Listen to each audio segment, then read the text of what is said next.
My name is Trainin. And I'm Kimberly Ingraham-Beck. And this is a new podcast from Tech Edge where we're talking about computer science, and our goal is to really communicate with teachers across Nebraska and really say to them, we're here for you, we will help you. If you have any questions or anything you want to know, please send us an email. The email address will be on the bottom, and ask the questions. We will try and answer them in future episodes, but we want to start by introducing each other. So we're going to ask some questions so you get to know us and we get to know each other as well. So I'm going to start. And what was your first interaction with computer science? So I was actually pretty fortunate. Way back in my day, they had my high school had a single computer science course. Okay. It was unfortunately on Future Basic, but that was my first real taste of computer science. All right. And what do you remember from doing that? I remember our teacher was a math teacher, and he couldn't figure out why my blackjack code wouldn't work. We spent days trying to figure out why that project wasn't working, and he finally said, you know what, it's fine. You'll pass. That's one way to pass. So how long have you been teaching, and what have you been teaching? So this is, I'm going into my 14th year of teaching. Okay. The first part of my teaching experience was actually as a high school band and orchestra director. Oh, wow. And then after 6 years, I started to think, you know what, I kind of want something a little more techy. I integrated a lot of tech with my music. We had a device ensemble where we played on iPads and everything and played sheet music. It's pretty cool. But I decided I wanted more technology. So my current role opened up, and I made the switch, and I've loved it ever since. All right. And what do you do now?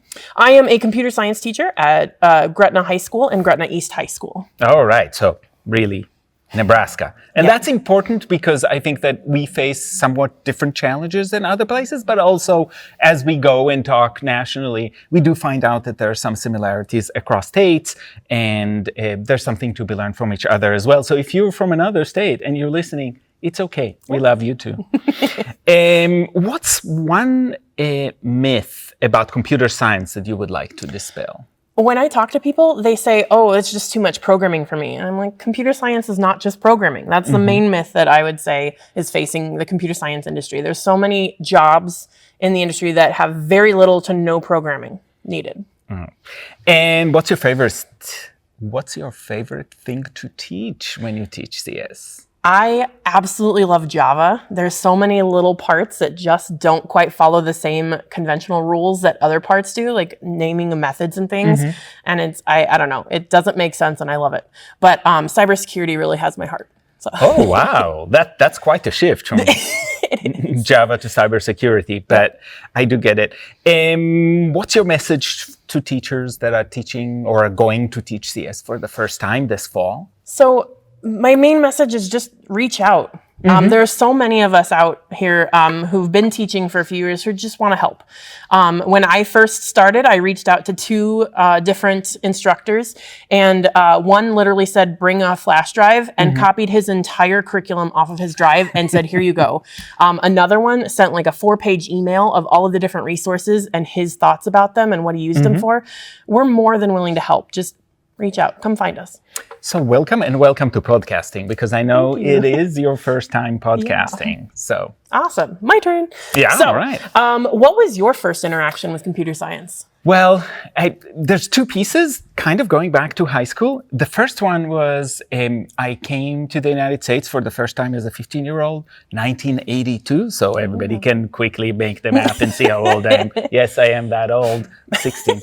And my neighbor, I was invited to water their plants and to play. They had Atari 400 with basic on it. And I just loved it at that moment. And then I had a chance in high school to take a class on computer science. It was the first year I think it was offered. We had no computers at all at the school. It was just like paper and pencil, and you write down the program, and you kind of figure it like math, right? You just go through the steps. We did Turing machines. We did some really interesting things.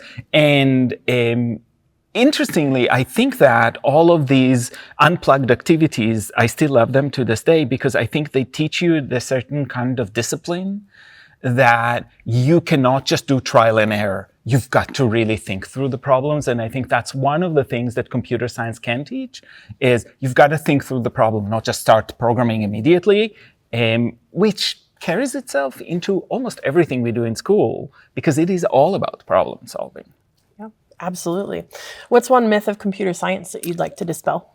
Oh, right now I'm thinking through AI and this immediate notion that AI is just going to replace any need to understand programming. It may be that we get there one day, but we are not even close to that. I've played with some of the applications. They definitely help you. But if you don't know what you're doing, you still don't know what you're doing. And even if it is working, you're not sure why it's working. And is it doing exactly what you wanted it to do? So as we think about more complex structures, if you're not able to follow the logic, it's not going to go well in the long run. So we still need computer science, and we're not just ready to move away from it and say there's a machine that does all of this. There might be one day, but right now it's definitely a myth. All right. Can you tell us a little bit about your partnership with Code.org? Yes. So the University of Nebraska, and I'm the one who's doing a good portion of the work, are the regional partners for Code.org. So many years ago, Code.org started, and still is, if you don't know, look it up, is a not-for-profit that is aimed at really providing curriculum and professional learning for teachers who are going to teach computer science. They really understood early that the solution was to take teachers, whether they're music teachers or English teachers or whatever, that want to teach computer science and have the chance, and give them the tools to go ahead and do that immediately. Any fourth grade teachers can log in and say, I want to start teaching computer science, and it'll tell you, here's a curriculum. If you want professional learning, here's an opportunity. Go for it. Some of it needs some support from school, but the curriculum is free. This is really important. And they started by training everybody nationally all together, and they very quickly realized within a few years that if you want to go countrywide, you cannot bring everybody, every teacher you want to train to one place. And they created this structure that is the regional partners. We are the regional partner for Nebraska. We try to serve everybody in Nebraska as much as we can, although sometimes we send people to other states for professional learning, if that helps. So we do that as well. We are not making money in this process. We're just making sure that there's enough content here to satisfy the needs of the state. And more recently, the work with Code.org and with Sean from the Nebraska Department of Education has been on creating materials that are specifically tailored for the university, not the University of Nebraska, through the University of Nebraska, but tailored for all of Nebraska teachers and answering the specific requirements by law and by the department. Awesome. And what's a message to teachers who are going to be teaching computer science for the first time this fall? And so you already said, we're here for you. So I'm not going to say, but we are here for you.